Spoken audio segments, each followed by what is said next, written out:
Hello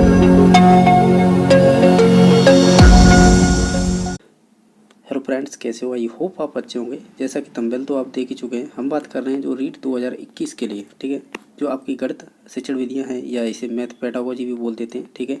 अच्छा, math pedagogy बोलो या मैथ टीचिंग मेथड बोल दो इसे, ठीक है। तो इनसे संबंध आपके प्रीवियस में क्वेश्चन बने हैं, प्लस आपके जैसे second grade, first grade, according to Rajasthan की बात कर रहे हैं, जो विभिन्न परीक्षाओं क्वेश्चन बने वो भी डिस्कस कर लेंगे। साथ ही साथ कुछ क्वेश्चन जो सीटेट के अच्छे स्तर के रहते हैं उन्हें भी देख लेंगे। यानी कह सकते हैं मोस्टली देखा जाए आपके लिए बेनिफिट ही रहेगा, ठीक है। इस वीडियो को देखते हैं तो आपको निश्चित ही बेनिफिट होगा। इन फर्स्ट का कह सकते हैं सिलेबस है मैथ का, ठीक है। यानी मैथ की शिक्षण विधियों से संबंधित जैसे गणित की प्रकृति है, नेचर ऑफ मैथ, ठीक है। और लॉजिक थिंकिंग यानी कह सकते हैं तर्क शक्ति। और ये तो हो गया आपका एक टॉपिक, यानी कह सकते हैं यूनिट फर्स्ट है और एक यूनिट सेकंड है, यानी 2 यूनिट होती हैं, उनमें से 10 क्वेश्चन आते हैं। तो 10 क्वेश्चन आते हैं तो पहली यूनिट ये हो गई और सेकंड यूनिट ये हो गई, ठीक है। जिनसे 5-5 क्वेश्चन 10 बन जाते हैं। और टॉपिक दे रखे हैं इनके अंदर, जैसे पहला था गणित की प्रकृति एवं तर्क शक्ति, यहाँ से क्वेश्चन बनता है। और करिकुलम में आपकी इंपॉर्टेंस क्या है मैथ की, यानी पाठ्यक्रम में गणित की महत्ता, यहाँ से भी एक क्वेश्चन बनता है। और गणित की भाषा से भी बनता है और सामुदायिक गणित, यानी गणित का जो हमारे कल्चर है या समाज है उस पर क्या प्रभाव है और क्या महत्व है, तो वो भी इनमें से क्वेश्चन बना लेते हैं, ठीक है। तो यहाँ से 5 क्वेश्चन बन जाते हैं। और सेकंड यूनिट है जो 5 नंबर के, यहाँ से भी क्वेश्चन बनते हैं। अनौपचारिक और औपचारिक यानी विधियों द्वारा मूल्यांकन, ठीक है। और ये जो मूल्यांकन है आपके लेवल 2 में भी दे रखा है, लेकिन हिडन है वहाँ पर ये चीज़ें, ठीक है। और देखा जाए तो जब मूल्यांकन करते हैं तो ये चीज़ें आ ही जाती है। शिक्षण की समस्याएं ये लेवल 2 में भी है और यहाँ पे भी है। तो गणित पढ़ाने में क्या क्या समस्या आती हैं तो उनसे संबंधित क्वेश्चन बन जाता है। त्रुटि विश्लेषक एवं शिक्षण एवं अधिगम से संबंधित निदानात्मक एवं उपचारात्मक शिक्षण, तो ये आपके लेवल 2 में भी दे रखा है, यहाँ पे भी बस डिफरेंस और हिडन है वो है त्रुटि विश्लेषक और शिक्षण और अधिगम से संबंधित, ठीक है। ये चीज़ें और निदानात्मक ये हिडन है, यानी यहाँ पे दे रखी है और वहाँ पे नहीं है, लेकिन वहाँ पर उपचारात्मक शिक्षण दे रखा है तो अकॉर्डिंग उसमें ये सभी चीज़ें सम्मिलित हो ही जाती हैं, ठीक है। ये हमने लेवल फर्स्ट का डिस्कस कर लिया सिलेबस। अब देख लेते हैं लेवल 2 में क्या क्या दे रखा है। जैसा कि आप देख पा रहे हो, देखो यहाँ से ये आपका लेवल 2 का सिलेबस है। देखा जाए तो बहुत छोटा सा लगता है लेवल 2 का, लेकिन क्वेश्चन अच्छे ही आते हैं, ठीक है। ये लेवल 2 का है मैथ का। जैसे गणित की प्रकृति एवं तर्क शक्ति ये हमने लेवल फर्स्ट में भी देखी थी। पाठ्यक्रम में गणित की महत्ता ये भी वहाँ पे थी, गणित की भाषा वहाँ पे भी थी और सामुदायिक, यानी यूनिट फर्स्ट जो है सेम है। 5 क्वेश्चन बनते हैं तो 5 क्वेश्चन यहाँ पे भी वहाँ पे सेम रहते हैं। अगर मूल्यांकन वहाँ पे औपचारिक अनौपचारिक ऐसे करें, फॉर्मल इनफॉर्मल था, लेकिन हिडन था। ये चीज़ें लेवल 2 में हिडन है, ठीक है। और वहाँ में कह सकते हैं उस लेवल फर्स्ट में ये चीज़ें दे रखी हैं।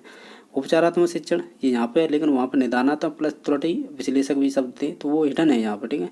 और शिक्षण की समस्या वहाँ पे भी थी, यहाँ पे भी। यानी सिलेबस में देखा जाए तो मोटा मोटा कोई भी अंतर नहीं है। बस मैंने बता दिया अंतर है जो, एक तो इनफॉर्मल फॉर्मल का मूल्यांकन के अंतर्गत और त्रुटि विश्लेषक और कह सकते हैं अधिगम संबंधी जो भी चीज़ें होती हैं वो लेवल फर्स्ट में जुड़ी है, यहाँ पर नहीं है। बस देखा जाए वो सभी इन्हीं के अंदर आ जाती हैं, ठीक है। तो ये हो गया आपका सिलेबस। अब देख लेते हैं क्वेश्चनों से स्टार्ट कर लेते हैं, ठीक है। जैसा कि आप देख पा रहे हो आपका फर्स्ट क्वेश्चन है, हमारे अकॉर्डिंग फर्स्ट है ये। वैसे देखा जाए PDF में ये 91 बना है, कोई बात नहीं। पहला क्वेश्चन ये बना था, जैसे लेवल फर्स्ट का ये क्वेश्चन है कि गणित सभी विज्ञानों का द्वार एवं कुंजी है, यह शब्द कहिए। यानी ये क्वार्टर किसका है ये बताना। रॉजर वेंकन के या हेल्मिंटन या प्लेटो या आपके बर्ट्रैंड रसेल, ठीक है, बर्ट्रैंड रसेल। तो इसमें से राइट आंसर होगा, ये आपके फैक्चुअल है, ये आपको याद रखना ही पड़ेगा। रॉजर वेंकन ने कहा था किसे, सभी विज्ञानों का द्वार एवं कुंजी है क्या, गणित, ठीक है। तो ये परिभाषा आपकी रॉजर वेंकन ने कही है, ठीक है। और अगला क्वेश्चन देख लेते हैं। आपका जो नेक्स्ट क्वेश्चन बना था वो बना था गणित के अध्ययन से एक बच्चे में किस गुण का विकास होता है। आपको ये 4 ऑप्शन दे रखे हैं, ठीक है। आपको बताना है बच्चे में आत्मविश्वास पैदा होता है, यानी सेल्फ कॉन्फिडेंस आता है, बिल्कुल सही है। तार्किक सोच यानी लॉजिकल थिंकिंग, तो ये भी आपकी कह सकते हैं बच्चों में विकास होता है इसका।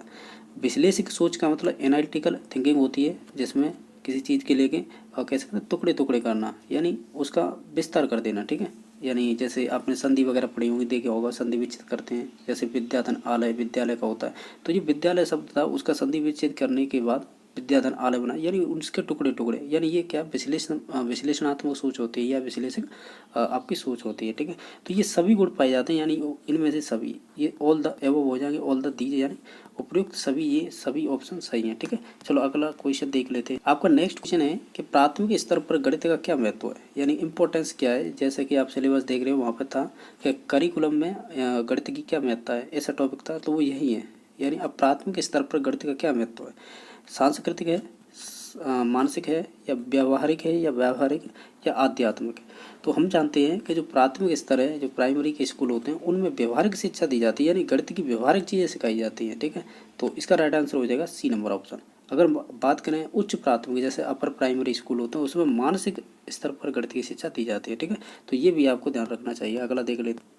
आपका जो नेक्स्ट क्वेश्चन बना है कि सामान्य से विशिष्ट का सिद्धांत निम्न में से किस में प्रयोग होता है। तो सामान्य से विशिष्ट यानी हम कह सकते हैं जनरल टू स्पेसिफिक, तो ये किस में यूज होता है, आगमन विधि में, जैसे इंडक्टिव मेथड बोलते हैं निगमन, जैसे डिडक्टिव मेथड, और संश्लेषण सिंथेसिस विश्लेषक या विश्लेषण विधि जिसे बोलते हैं एनालिटिक मेथड। तो हम जानते हैं सामान्य से विशिष्ट ये आपके निगमन विधि में आता है, ठीक है, ये ध्यान रखना है आपको। निगमन विधि में अगर इसे विशिष्ट से सामान्य कर दें तो आपके आगमन आंसर हो जाता है इसका, ठीक है। जैसे उदाहरण से नियम, स्थूल से सूक्ष्म, ऐसा आपने पढ़ा होगा, जैसे शिक्षण सूत्र होते हैं इन विधियों के अकॉर्डिंग, ठीक है। चलो अगला क्वेश्चन देख लेते हैं।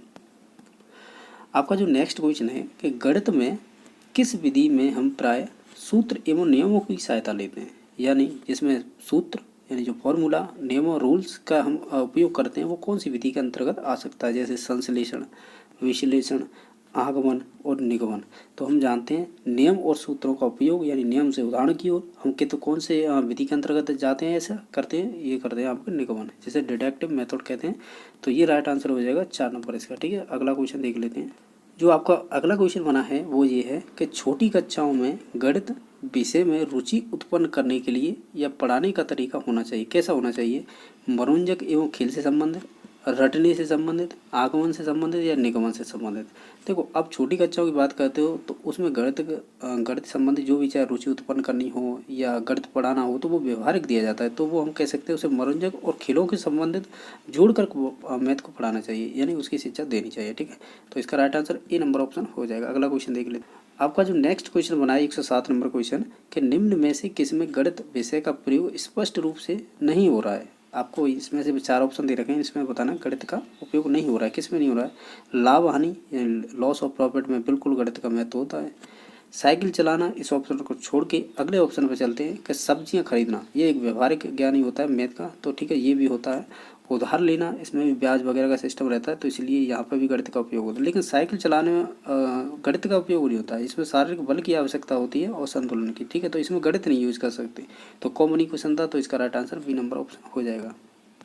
आपका जो नेक्स्ट क्वेश्चन है जो हम देखेंगे, यदि एक विद्यार्थी गणित विषय में कई बार अनुत्तीर्ण हो जाता है और यह जानने के लिए गणित किस विशेष शाखाओं में वह कमजोर है, निम्न में से कौन सी विधि का आप प्रयोग करोगे, ठीक है। जैसे कि लिखित कार्य, मौखिक कार्य, निदानात्मक तरीका, उपचारात्मक तरीका, तो ठीक है ये बताना है आपको। तो हम बताएं इसके लिए, आप जैसा कि देख पा रहे हो अब इस क्वेश्चन में ये बताया कि एक विद्यार्थी है गणित विषय में कई बार अनुत्तीर्ण हो जाता है, ठीक है, और जानने के लिए गणित की किस शाखा में वह कमज़ोर है, निम्न में से कौन सी विधि का आप उपयोग करोगे। तो ये अब देखो ये कह रहा है कि किस शाखा में कमज़ोर है, तो हम इसका क्या करेंगे, निदानात्मक तरीका अपनाएंगे या उपचारात्मक। ये ऑप्शन 2 ही होंगे, आपको चूज करना है कौन सा होगा, ठीक है। तो इसका राइट आंसर वो होगा आपका निदानात्मक तरीका, ठीक है, क्योंकि हम उसकी कमजोरी जानना चाह रहे हैं कि वो उस शाखा में कमजोर क्यों है, तो ये निदानात्मक हो जाता, निदानात्मक है। और अगर इसका उपचार कहने का मतलब इसमें सुधार करना है तब हम इसका उपचारात्मक शिक्षण करते हैं, ठीक है। तो ये ध्यान रखना कि वो किस शाखा में कमजोर है, तो ये जानना है, तो इसका मतलब ये हो जाता है कि उसका निदानात्मक करना पड़ेगा परीक्षण, क्योंकि वो किस चीज़ में कमजोर है ये भी जानना जरूरी हो जाता है, ठीक है। तो इस हिसाब से निदानात्मक तरीका इसका राइट आंसर होगा, ठीक है। अगला क्वेश्चन देख लेते हैं। आपका जो लास्ट क्वेश्चन है इसका, छात्र गणितीय गणनाओं में गति प्राप्त कर सकते हैं कैसे, चर्चा एवं वाद विवाद से, मौखिक कार्य से, और लिखित कार्य से, या अभ्यास से। तो देखो अभ्यास के द्वारा हम क्या कह सकते हैं, गणित की गणनाओं में हम गति प्राप्त कर सकते हैं, ठीक है। तो इसका right answer D number option हो जाएगा। आपका जो अगला तो ये हॉगवेन ने कहा था कि गणित सभ्यता और संस्कृति का दर्पण है, तो ऑप्शन नंबर 20 का करेक्ट आंसर हो जाएगा। अगला क्वेश्चन देख लेते हैं। जो आपका नेक्स्ट क्वेश्चन बना था 99, वो क्या था कि प्राथमिक स्तर पर गणित क्या महत्व है, यानी प्राथमिक स्तर पर गणित का क्या इम्पोर्टेंस है वो बताना है। सांस्कृतिक होता है, सामाजिक होता है, धार्मिक होता है, या मानसिक होता है। देखो यहाँ पर एक व्यवहारिक शब्द आता है ना साथ में, व्यवहारिक, ठीक है, व्यवहारिक। अगर वो शब्द आता तो हम उसे राइट आंसर कर लेते हैं, लेकिन वो है नहीं। देखो आप ये भी सोचोगे कि इसे सामाजिक कह सकते हैं, लेकिन सामाजिक नहीं कहेंगे, इसे मानसिक कहेंगे यहाँ पे, ठीक है। देखा जाए तो हमने क्वेश्चन पिछले वर्ष का कर रहे थे, वो उसमें व्यवहारिक माना था, यहाँ पर मानसिक मान रहे हैं। देखो ऐसी बात है, इसमें ऑप्शन देखा जाए सामाजिक भी सही हो रहा है कहीं कहीं, लेकिन वो कहते हैं कि एप्रोप्रिएट राइट आंसर चूज करना है तो वो मानसिक है। और जबकि इसे सीटेड में अगर जाते हो तो वहाँ पे अपर प्राइमरी में मानसिक माना जाता है, ठीक है। अब राइट आंसर माना है और ये बात सही है, राजस्थान में इसे मानसिक ही मानते हैं, ठीक है। और अब अगली वर्ष क्वेश्चन बनता है, वो डिपेंड करेगा ऑप्शन के ऊपर, ठीक है। यहाँ पर ऑप्शन व्यवहारिक था नहीं, इसलिए मानसिक मान लिया है, ठीक है। चलो नेक्स्ट क्वेश्चन देख लेते हैं। आपका जो नेक्स्ट क्वेश्चन है कि मनुष्य के जीवन की गतिविधियों में गणित का सर्वाधिक उपयोग होता है। यानी मनुष्य की जो जीवन से संबंधित गतिविधि या एक्टिविटी होती हैं तो उसमें जो गणित का सर्वाधिक उपयोग क्या है, उसका यूजफुल क्या है। देखो एक तो आर्थिक रूप से हम करते हैं, यानी आर्थिक रूप में भी गणित का महत्व होता है मनुष्य के जीवन में, ठीक है। और क्या हो सकता है, इसके अलावा आप देख सकते हो एक समाज में भी होता है गणित का महत्व। जबकि अब ये कहोगे कि इससे पिछले वर्ष क्वेश्चन में तो आपने उसका मानसिक माना, देखो वहाँ ऑप्शन के ऊपर डिपेंड करता है। यहाँ पर ऑप्शन ही ऐसे बनाए, यानी ये कह रहा है कि मनुष्य के जीवन की जो गतिविधि हैं उसमें जो गणित का इम्पोर्टेंस है यानी उपयोग है वो क्या है। तो देखो हम आर्थिक स्थिति से संबंधित यूज करते हैं और समाज के अंदर रहते हैं तो वो तो दैनिक चीज़ें हैं हमारी, जिसमें हम रोजाना गणित का उपयोग करते हैं जो व्यवहारिक होता है, ठीक है। इसका राइट आंसर सी भी होगा और डी भी होगा, ठीक है। चलो अगला क्वेश्चन देख लेते हैं। आपका जो नेक्स्ट क्वेश्चन बना है जो 101 नंबर क्वेश्चन है कि मूल्यांकन का निकटतम संबंध होता है।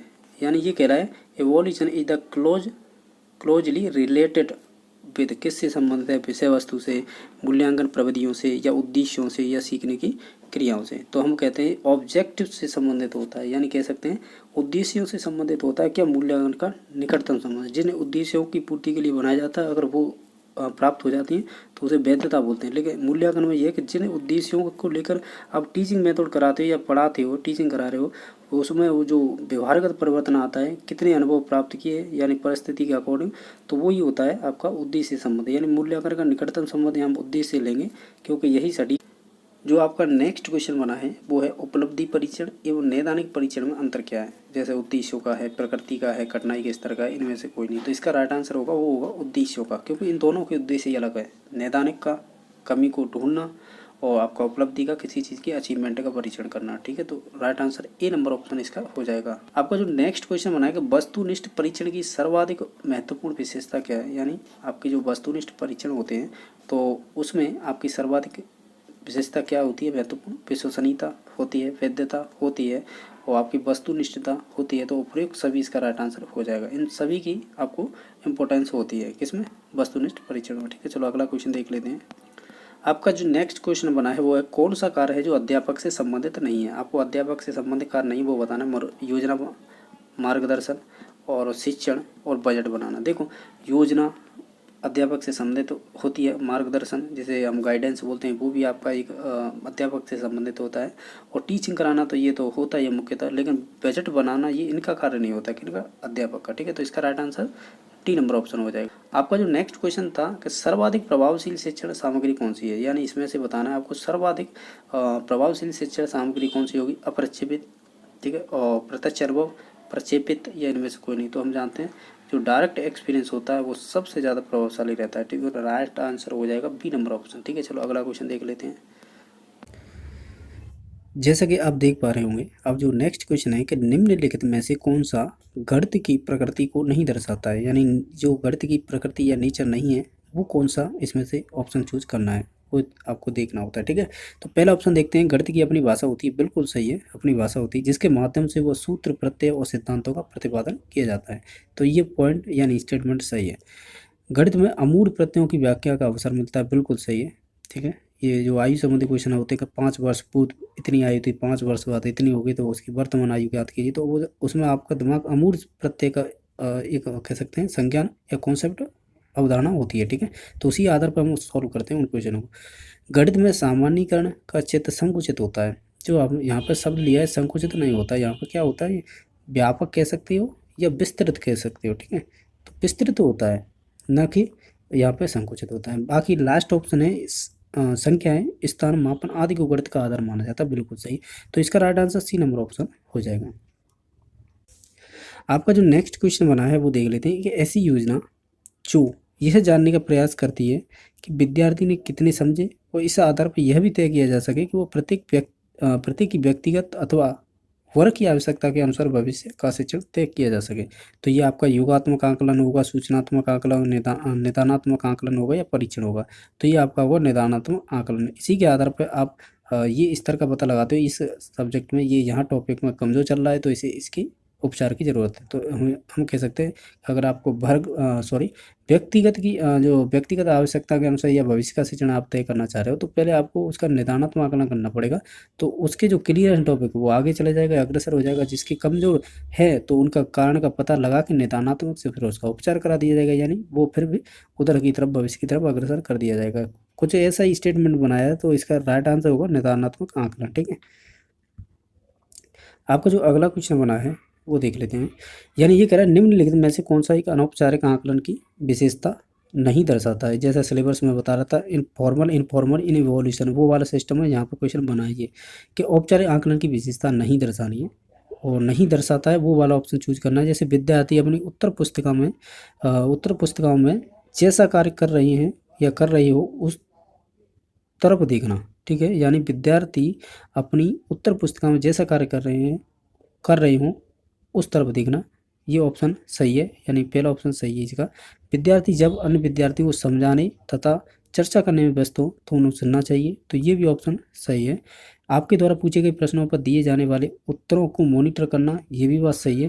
विद्यार्थियों की उत्तर पुस्तिका की जो को जांच कर अंक या ग्रेडिंग प्रदान करना, ये आपका योगात्मक मूल्यांकन से संबंधित होता है।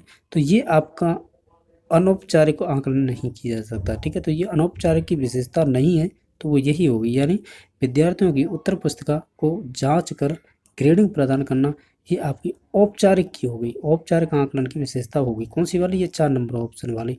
जबकि हमें क्या पूछा था, अनौपचारिक आकलन की विशेषता नहीं है, तो वो 4 नंबर ऑप्शन इसका करेक्ट आंसर हो जाएगा। अगला क्वेश्चन देख लेते हैं।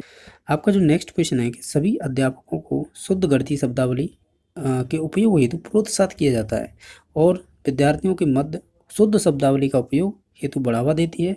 तो यह इस शब्दावली को क्या जाना जाता है? यानी गणित शिक्षण में भाषा, गणित शिक्षण में मूल्य, गणित शिक्षण में सहसंबंध, गणित शिक्षण में उपकरण। तो ये गणित की एक भाषा होती है, तो गणित शिक्षण में कह सकते हैं गणित शिक्षण में भाषा हो गई इसकी शब्दावली। ठीक है, तो इसका right answer A number option हो जाएगा। अगला क्वेश्चन देख, आपका जो नेक्स्ट क्वेश्चन है वो क्या है कि नीचे दिए गए कथनों में से कौन सा कथन गणित,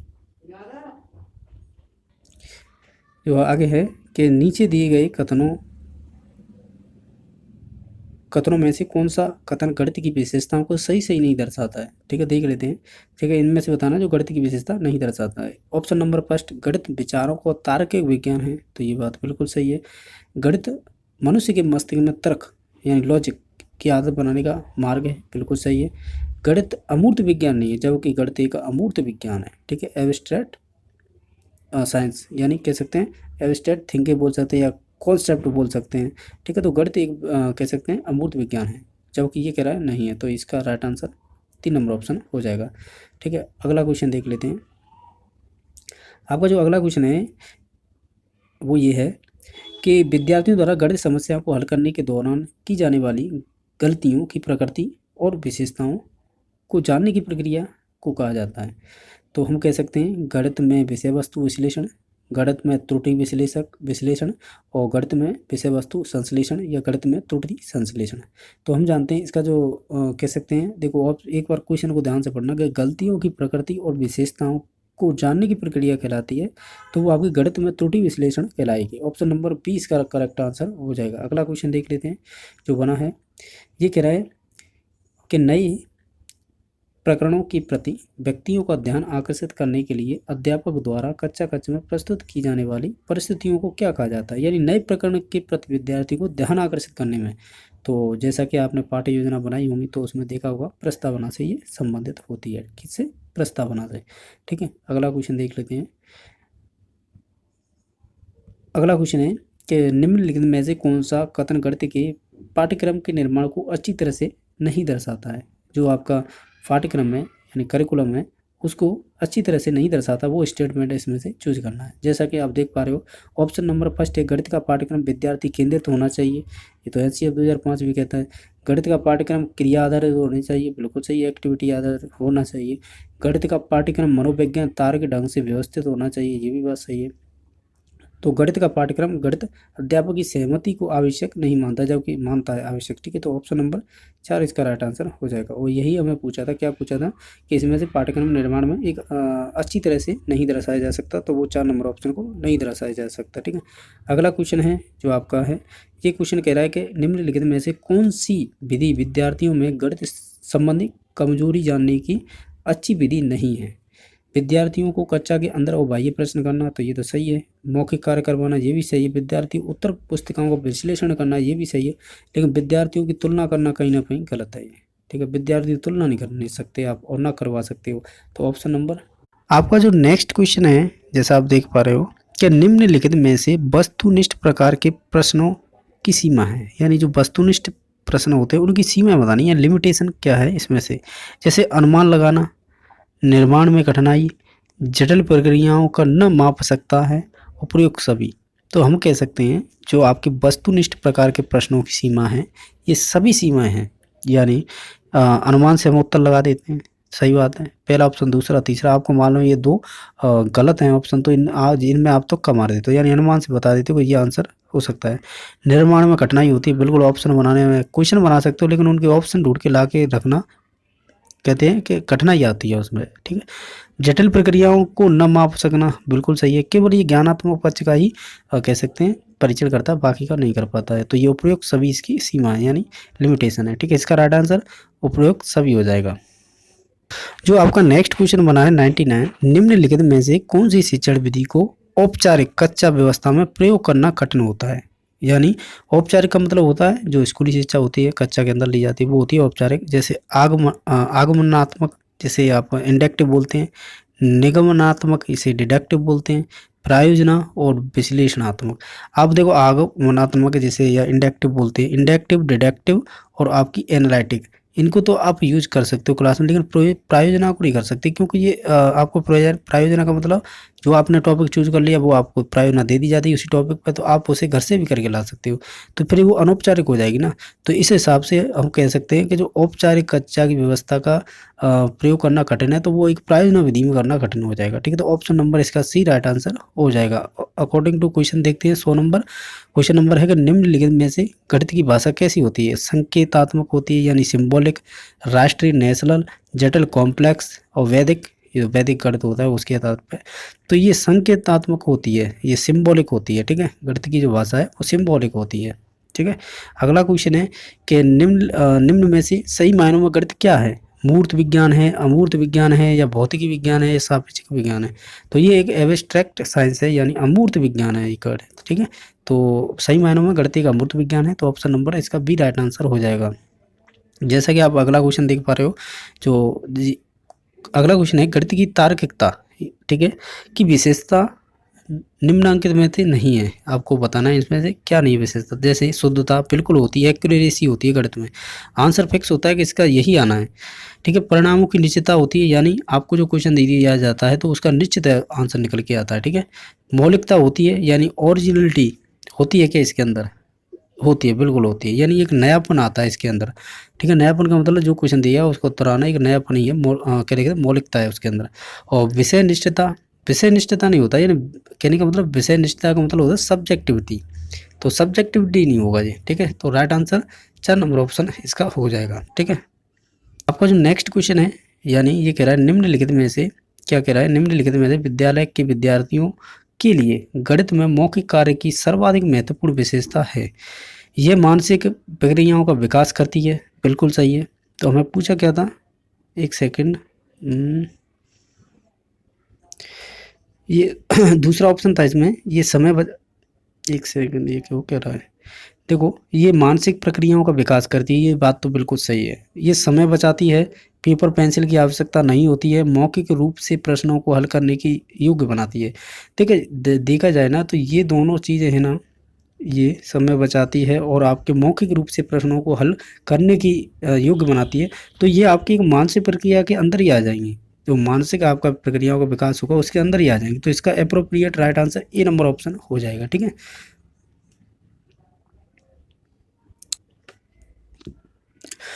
अब अगला क्वेश्चन है कि निम्नलिखित में से कौन सा सूचना एवं दूरसंचार तकनीकी उपकरण विशिष्ट तौर पर ग्राफ या ज्यामिति शिक्षण में सर्वाधिक उपयोगी है। जैसे हम कह सकते हैं एलसीडी प्रोजेक्टर, स्लाइड प्रोजेक्टर या इंटरैक्टिव वाइट बोर्ड, ठीक है, और आपका टेलीविजन। तो हमें बताना है सूचना एवं दूरसंचार तकनीकी उपकरण की विशिष्टता एवं ग्राफ को जो ज्यामिति शिक्षण में सर्वाधिक उपयोगी है, तो वो होता है आपका इंटरैक्टिव वाइट बोर्ड। ठीक है, जो आजकल जो भी ऑनलाइन पढ़ाते हैं टीचर, आपने देखो वही होता है बोर्ड, इंटरैक्टिव वाइट बोर्ड। ठीक है, तो इसका right answer C number option हो जाएगा। आपका जो नेक्स्ट क्वेश्चन बना है कि विद्यालय में ज्यामिति पढ़ाने के लिए संश्लेषणात्मक विधि का प्रयोग निम्नांकित के पश्चात किया जाता है। तो किस विधि के बाद किया जाता है? तो वो विश्लेषण के बाद किया जाएगा, संश्लेषण। ठीक है, तो right answer C number option हो जाएगा। आपका जो नेक्स्ट क्वेश्चन बना है 91, nature of the mathematics is, यानी गणित की प्रकृति कैसी होती है? ये तार्किक होती है या कठिन होती है या आलंकारिक, यानी आलंकारिक का मतलब होता है यहाँ पे अलंकारिक। ठीक है, और यह औसत विद्यार्थियों के लिए नहीं होती है। यानी हम कह सकते हैं जो आपकी गणित की प्रकृति होती है वो लॉजिकल होती है, यानी तार्किक होगी। तो option number A right answer हो जाएगा। आपका जो नेक्स्ट क्वेश्चन है कि अभ्यास शिक्षण निम्न में से सहयोग करता है। ठीक है, किस में सहयोग करेगा? अधिगम स्थानांतरण में वृद्धि करने से, ठीक है, और समस्या के हल की समझ बढ़ाने में, और सैद्धांतिक ज्ञान का उपयोग करने की क्षमता का विकास करने में, और किसी भी समस्या के शीघ्र कार्य करने में। तो यानी ये चारों ऑप्शन सही हैं। ठीक है, ये सभी ऑप्शन सही हैं इसके अंतर्गत। ठीक है, कोई गलत नहीं है। तो यही पूछा था, अभ्यास शिक्षण निम्न में से सहयोग करता है, तो ये चारों चीज़ें करेंगी, कोई भी ऑप्शन इसमें गलत नहीं है। नेक्स्ट देख लेते हैं। आपका जो नेक्स्ट क्वेश्चन है कि क्रियात्मक गणित का महत्व है वो प्रत्यक्ष अनुभव करना, स्वयं करके सीखना, या अवधारणाओं का स्पष्ट एवं स्थायी होना, या उपयुक्त सभी, ये सभी चीज़ें इसके अंतर्गत आ जाएंगी। वो भी क्रियात्मक कह रहा है, यानी एक्शन मैथमेटिक्स के अकॉर्डिंग, तो ये उपयुक्त सभी इसका राइट आंसर हो जाएगा। आपका जो नेक्स्ट क्वेश्चन है कि गणित की भाषा का अंग है, यानी वो संकेत है, संख्या चर है, या सूत्र है, या उपयुक्त सभी। तो इसका राइट आंसर उपयुक्त सभी हो जाएगा। मैंने आपको बताया था संकेत हुआ, गणित हुआ, संकेत हुआ, सूत्र हुआ, और संख्या चर हुआ। तो इसके उपयुक्त सभी राइट आंसर हो जाएगा, क्योंकि सभी चीज़ें ये गणित की भाषा के अंग ही है। ठीक है, आपका जो नेक्स्ट क्वेश्चन है जो 95 है, गणित शिक्षण का किस विषय में महत्व है? समुदाय में, विज्ञान में, सिद्धांत एवं तर्क में, या उपयुक्त सभी में? तो इसका राइट आंसर होगा विज्ञान में, क्योंकि ये पर्टिकुलर सब्जेक्ट से पूछा है। देखो विषय में, तो वो साइंस हो जाएगी, यानी विज्ञान। ठीक है, अगला क्वेश्चन देख लेते हैं।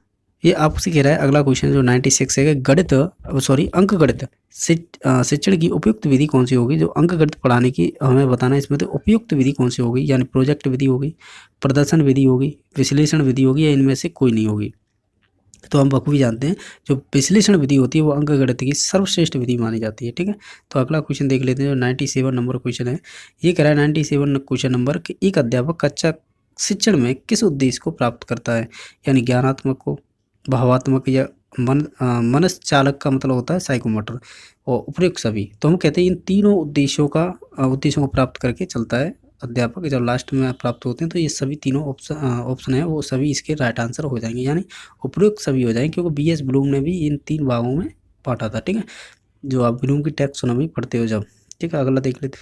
आपको बताना है कि जो निदानात्मक परीक्षण का महत्व होता है, क्या होता है शिक्षण में, परामर्श एवं निर्देशन में, उपचारात्मक शिक्षण की व्यवस्था में, और उपयुक्त सभी। तो इसका जो राइट आंसर होगा वो होगा उपयुक्त सभी। इन सभी चीज़ों में निदानात्मक परीक्षण का महत्व है। ठीक है, अगला देख लेते हैं जो है आपका गणित शिक्षण में अध्यापक की भूमिका होती है वो एक दार्शनिक की होती है, मित्र की होती है, परामर्श की होती है, उपयुक्त सभी होती है।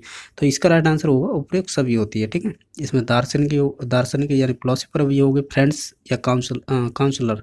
ठीक है, तो इन तीनों की उपयोगिता होती है, तो हम उपयुक्त सभी पे जाएंगे। ठीक है, जो आपका नेक्स्ट क्वेश्चन है वो ये है कि गणित शिक्षण की उपयुक्त विधि कौन सी है? यानी आप गणित पढ़ाते हो तो उसके लिए आप किसे बेस्ट विधि मानोगे? व्याख्यान विधि को, प्रदर्शन विधि को, आगमन निगमन विधि को, या उपयुक्त सभी को? तो हम जाएंगे आगमन निगमन विधि पर। यही सर्वश्रेष्ठ विधि होती है गणित को पढ़ाने की। ठीक है,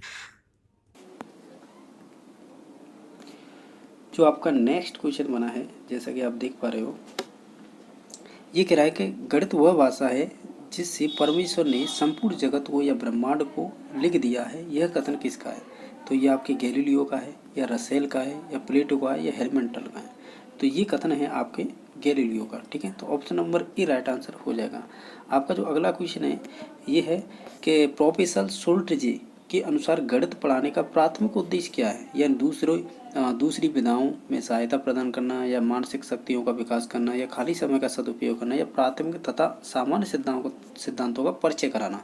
तो इसका राइट आंसर हो जाएगा मानसिक शक्ति का विकास करना ही ये शोल्ट्जे के अनुसार है। ठीक है, पढ़ाने का तरीका जो प्राथमिक उद्देश्य होना चाहिए वो मानसिक शक्ति का विकास करना होना चाहिए। ठीक है, चलो अगला क्वेश्चन देख।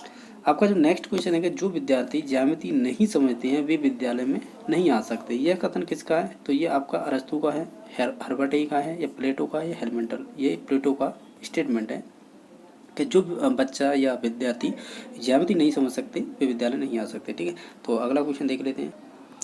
आपका नेक्स्ट क्वेश्चन है कि आगमन विधि निम्न में से किसके लिए उपयुक्त होती है? जैसे सूत्र स्थापित करने में, सवाल को सूत्र द्वारा हल करने में, या सवाल को समझने में, या सवाल को बनाने में? तो हम जानते हैं इसके द्वारा सूत्र का स्थापित किए जाते हैं लास्ट में जाके। ठीक है, तो इसका right answer A number option हो जाएगा। आपका जो नेक्स्ट क्वेश्चन है कि खेल विधि के जन्मदाता कौन है? तो ये आपके कुक थे, कोल्डवेक कुक बोलते हैं। ठीक है, तो ये इनमें से कोई भी ऑप्शन नहीं है। ठीक है, तो आप ध्यान रखना, फैक्चुअल के तौर पे ये क्वेश्चन डिलीट किया गया था। तो आपका नेक्स्ट क्वेश्चन देख लेते हैं। गणित विषय का पाठ्यक्रम में महत्व क्यों की है? यानी ये कह रहा है कि गणित विषय का पाठ्यक्रम में महत्व है क्योंकि यह कि विज्ञान के विषयों के अध्ययन में सहायक होता है। ठीक है, तर्कात्मक सोच को विकसित करता है, या व्यवहारिक जीवन में उपयोगी या उपयुक्त सभी? तो इसका उपयुक्त सभी हो जाए, क्योंकि ये ऐसा ऑप्शन है सभी महत्व में आते हैं किसके पाठ्यक्रम के भी। ठीक है, तो अगला क्वेश्चन देख लेते हैं। आपका अगला क्वेश्चन बना था वो ये था कि गणित की भाषा में निम्न में से किसका प्रयोग नहीं किया जाता है? तो देखो, गणित के सूत्रों का करते हैं, गणितीय संकेतों का भी करते हैं, और गणित की संख्याओं का तो करते ही करते हैं। इनमें से कोई नहीं राइट आंसर हो जाएगा, क्योंकि बाकी सभी में हम करते हैं और नहीं पूछा था, तो इनमें से कोई नहीं है। यानी हम देखो ए का भी करते हैं ऑप्शन का उपयोग, बी का भी करते हैं और सी का, तो इसलिए इसका right answer D number option हो जाएगा, इनमें से कोई नहीं। अगला क्वेश्चन देख लीजिए। आपका जो नेक्स्ट क्वेश्चन है कि उपचारात्मक शिक्षण की ज़रूरत होती है, तो जो आपको बताना है उपचारात्मक शिक्षण की ज़रूरत किन को होती है? मंदबुद्धि बच्चों के लिए, पिछड़े बच्चों के लिए, सामान्य बच्चों के लिए, इन सभी के लिए? तो इनमें से सभी के लिए हो जाएगी। ठीक है, 4 नंबर ऑप्शन हो जाएगा, यानी डी ऑप्शन हो जाएगा। ये उपयुक्त सभी के लिए उपयोगी है। ठीक है, क्या उपचारात्मक शिक्षण की ज़रूरत पड़ती है? आपका जो नेक्स्ट क्वेश्चन है कि गणित की अच्छी पाठ्य पुस्तक के चयन के समय हमें किस बात पर ध्यान रखना चाहिए? जैसे कि प्रश्नों के सारे प्रश्न हल किए हुए हों, तो ये तो गलत है। पर्याप्त मात्रा में उदाहरण और प्रश्नावली में प्रश्न हो। ठीक है, ये ऑप्शन हो सकता है। अगला देख लेते हैं। उदाहरण ज़्यादा है, प्रश्नावली में प्रश्न कम है, तो ये भी सही नहीं है। उदाहरण कम है और प्रश्नावली में प्रश्न ज़्यादा है, तो ये भी नहीं। यानी संतुलन स्थिति होनी चाहिए दोनों के मध्य की। जैसे पर्याप्त मात्रा में तो उदाहरण है और एवं प्रश्नावली में प्रश्न भी है, तो इसका right answer B number option हो जाएगा। चलो नेक्स्ट क्वेश्चन देख लेते हैं। जैसा कि पहला क्वेश्चन है कि निम्नलिखित में से कौन सा गणित की प्रकृति यानी कह सकते हैं नेचर ऑफ मैथमेटिक्स से संबंधित नहीं है? इसमें से बताना है गणित की प्रकृति संबंधित कौन सा कथन सही नहीं है, ये बताना है। पहला ऑप्शन, गणित में अमूर्त प्रत्ययों की व्याख्या की जाती है, बिल्कुल सही है। गणित की अपनी एक भाषा होती है, बिल्कुल सिंबॉलिक भाषा होती है, greater than, less than, plus minus, ये क्या है, एक अपनी एक भाषा है गणित की। गणित में सामान्य अनुमान, ये क्या लिखा है, इसे जनरलाइजेशन बोलते हैं, यानी सामान्यीकरण क्षेत्र व्यापक होता है।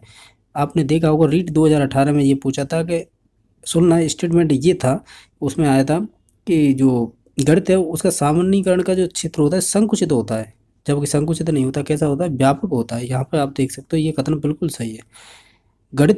ये कह रहे गणित जगत जन्य विषय नहीं है, यानी कह सकते हैं ये केवल भारत में ही चलता है गणित, विदेशों में नहीं चलता, जबकि ऐसा नहीं है, क्योंकि गणित है वो क्या है, यूनिवर्सल है, यानी सार्वभौमिक है। आप यहाँ पे पढ़ो या विदेश में हो, एक ही बात है। ठीक है, तो इसका हमें राइट आंसर लगाना था कि नहीं है वो कथन, वो होगा 4 नंबर। तो करेक्ट आंसर 4 नंबर। अगला क्वेश्चन देख। आपका जो नेक्स्ट क्वेश्चन है वो है निम्नलिखित में से कौन सा राष्ट्रीय पाठ्यचर्या रूपरेखा 2005, इसे बोलते हैं एनसीएफ, नेशनल करिकुलम और फ्रेमवर्क 2005 के द्वारा सुझावित गणित शिक्षण का मुख्य लक्ष्य क्या था, ये बताना है। यानी एनसीएफ 2005 के अनुसार गणित का मुख्य उद्देश्य बताओ क्या है? तो इसका उद्देश्य देखते हैं। पहला ऑप्शन, गणितीयकरण के लिए बालकों की योग्यता का विकास करना। दूसरा ऑप्शन था अंकगणित क्षमता का बालकों में विकास करना। बीजगणित समस्याओं को हल करने के योग्यता का विकास करना, ज्यामितीय समस्याओं को हल करने की योग्यता का विकास करना, ये सभी विकास करने से संबंधित हैं। ये बात सही भी है, होना भी चाहिए, लेकिन जो एनसीएफ स्पेशल कहता है कि गणितीयकरण करो बच्चों का, यानी बालकों की योग्यता का गणितीयकरण करो, यानी उन्हें उसके जीवन से जोड़ के जो चीज़ें होती हैं उनसे संबंधित आप गणित पढ़ाओ। ठीक है, ऐसा नहीं है कि आप जो निगमन विधि में के सिद्धांत नियम रटा रहे हो, तो वो सिस्टम नहीं होने, दैनिक चीज़ों से जोड़ के पढ़ाओ, तो गणितीयकरण करो बच्चों का। तो यानी ऑप्शन नंबर ए इसका राइट आंसर हो जाएगा। अगला क्वेश्चन है, ये परिभाषा बहुत पूछी हुई है। रीट, अगर आपने ध्यान से देखा है तो रीट 2018 में ये स्टेटमेंट पूछा था, और देखो वो तरीका क्या था पूछने का, मैं यहाँ पे बताऊंगा कि गणित की उन्नति तथा वृद्धि की संपन्नता से संबंधित कथन किसके द्वारा कहा गया था, जैसे नेपोलियन, डटन, लेबनिज, प्लेटो। तो इसका राइट आंसर हो जाएगा नेपोलियन। ठीक है, ये परिभाषा अब दूसरे स्तर से पूछी थी वहाँ पे कि ये आध्यात्मिक गणित है या सामाजिक मूल्यांकन के लिए या सामाजिक समृद्धि के लिए। आध्यात्मिक हो गया और सामाजिक हो गया, दो ऑप्शन खुद और बना लो। तो उसमें यही स्टेटमेंट था, ऑप्शन ये थे, तो उसमें सामाजिक समृद्धि राइट आंसर माना था। ठीक है, तो पूछने का तरीका ऑप्शन रखती है अलग, क्वेश्चन यही था। ठीक है, चलो अगला क्वेश्चन देख लेते हैं। आपका जो नेक्स्ट क्वेश्चन है कि निम्न में से गणित शिक्षण में मौखिक कार्य का अर्थ क्या है, यानी मौखिक कार्य का गणित के अकॉर्डिंग आप सोचते हो तो क्या समझते हो मौखिक कार्य? उच्चारण के साथ कार्य करना, तो ये तो हिंदी और संस्कृत में चलता है। ठीक है, यानी अनुवाचन द्वारा पहाड़ी याद करवाना, ये भी उसी में चलता है, हिंदी और संस्कृत में ज़्यादातर है। और बिना कागज पेंसिल के प्रश्नों को हल करना, सबसे बेस्ट ऑप्शन यही रहेगा। और देखो 4 नंबर ऑप्शन है, बिना लिखे हलों को याद करना, तो याद करने से मौखिक कार्य नहीं हो रहा है, यानी या तो आप अंडरस्टैंड पठित्वार्य ग्रहण बोलते हैं संस्कृत में, तो वो मौन वाचन कर रहे हो आप, तो इनसे तो संबंध ही नहीं है कोई। 1, 2 और 4 नंबर ऑप्शन थे, केवल 3 नंबर ऑप्शन पॉजिटिव है, और वो मौखिक कार्य के लिए सही भी बैठ रहा है कि बिना कागज पेंसिल के प्रश्नों को हल करना, यानी ये आपका मौखिक कार्य हो सकता है। ठीक है, तो ऑप्शन नंबर 3 इसका राइट आंसर हो जाएगा। अगला क्वेश्चन अगला क्वेश्चन है कि निम्नलिखित में से गणित क्लब में शिक्षक की क्या भूमिका होनी चाहिए? गणित शिक्षक की क्या भूमिका होनी चाहिए? जैसे अध्यक्ष होना चाहिए, वो सचिव होना चाहिए, परामर्श दाता होना चाहिए, इनमें से कोई नहीं होना चाहिए, वो एक काउंसलर होना चाहिए, परामर्श दाता बेस्ट ऑप्शन रहेगा इसका राइट आंसर। ठीक है, अगला क्वेश्चन देख लेते हैं। अगला क्वेश्चन आपका बना है कि निम्नलिखित में से किस शिक्षक विधि का लक्ष्य विद्यार्थी की सहायता से सामान्यीकरण करवाना है? यानी सामान्यीकरण करवाना है, तो यानी ज्ञान की संरचना करवानी है। तो ज्ञान की संरचना किस विधि के आधार पर कर सकते हैं? जैसे इंडक्टिव मेथड के द्वारा, लेक्चर मेथड के द्वारा, या जनरल मेथड के द्वारा, या आप सिंथेसिस या सिंथेटिकल मेथड के द्वारा। ठीक है, तो इसका राइट आंसर होगा वो होगा आपका इंडक्टिव, यानी जो आपकी इंडक्टिव मेथड है उसी के द्वारा होगा, क्योंकि इसमें पहले उदाहरण प्रस्तुत किए जाएंगे। ठीक है, फिर उसका उदाहरण के बाद क्या होता है, फिर उसका नियमीकरण किया जाता है। ठीक है, अब नियमीकरण के बाद क्या होता है, सामान्यीकरण होता है, फिर लास्ट में जाके सूत्र स्थापित कर दिए जाते हैं, या हम ऐसे के बोल सकते हैं सत्यापन किया जाता है। सूत्र तो निगमन में हो जाएंगे, सत्यापन किया जाएगा लास्ट में जाके। ठीक है, तो इसके चारों स्टेप होते हैं, तो उसमें ये सामान्यीकरण पूछा था, तो वो क्या होगा, एक आगमनात्मक विधि का एक कह सकते हैं पद है ये। ठीक है, तीसरे नंबर पर आता है, सामान्यीकरण बच्चे के द्वारा किया जाता है। ठीक है, चलो अगला क्वेश्चन देख लेते हैं। आपका जो नेक्स्ट क्वेश्चन है, जो 137 नंबर क्वेश्चन है, ठीक है, कि निम्नलिखित में से कौन सी समावेशी कच्च के लिए सहयोगात्मक आकलन की विशेषता नहीं है? आपको बताना है सहयोगात्मक आकलन की विशेषता कौन सी नहीं होगी। जैसे कि हम पहला ऑप्शन देखते हैं, विद्यार्थी की योग्यता, क्षमता, आवश्यक पर ध्यान केंद्रित करना। दूसरा ऑप्शन है आकलन एक सतत प्रक्रिया है। तीसरा ऑप्शन है विद्यार्थियों को आकलन का निष्क्रिय पाने वाले के रूप में देखना चाहिए। अधिगम प्रक्रिया पर ध्यान केंद्रित करना चाहिए। देखो आप एक बार क्वेश्चन को दोबारा देखो, ये कह रहा है कि समावेशी कच्चा कच्चे के लिए जो सहयोगात्मक आकलन है कि उसकी विशेषता नहीं है। ठीक है, उसकी देखो ये पहला ऑप्शन उसकी विशेषता है, किसकी, सहयोगात्मक आकलन की। 2 नंबर भी इसकी विशेषता है, 4 नंबर भी इसकी विशेषता है, लेकिन 3 नंबर ऑप्शन है ये इसकी विशेषता नहीं है। क्यों? विद्यार्थियों को आकलन का निष्क्रिय पाने वाले के रूप में देखना चाहिए, जबकि ये नेगेटिव बात है, तो ये राइट आंसर हो जाएगा 3 नंबर ऑप्शन। आपका ये क्वेश्चन अच्छा है कि राष्ट्रीय पाठ्यचर्या की रूपरेखा 2005 के अंतर्गत विशेष आवश्यकता वाले बच्चों के लिए बनाई गई जो फोकस समूह की रिपोर्ट के अनुसार ऐसी कक्षा जिसमें सामान्य के साथ विशिष्ट आवश्यकता वाले बच्चे भी हो विद्यार्थी की अधिकतम संख्या होनी चाहिए। ये फैक्चुअल क्वेश्चन है। तो इनकी देखो फैक्चुअल के तौर पे आप याद रख सकते हो, इसका राइट आंसर होगा 2 नंबर ऑप्शन है, यानी 20 अधिकतम बच्चे हो सकते हैं, ठीक है, जिनमें आपके जो कह सकते हैं विशिष्ट आवश्यकता वाले और सामान्य आवश्यकता वाले बच्चे, या कह सकते हैं सामान्य बच्चे और विशिष्ट आवश्यकता वाले बच्चों की क्लास हो सकती है, 20 अधिकतम हो सकते हैं उसके अंतर्गत, ठीक है। तो ये आपको फैक्चुअल है, ध्यान रखना है ये, ठीक है। चलो अगला क्वेश्चन देख लेते हैं। आपका नेक्स्ट क्वेश्चन बना है, वो क्या बना है देख लेते हैं।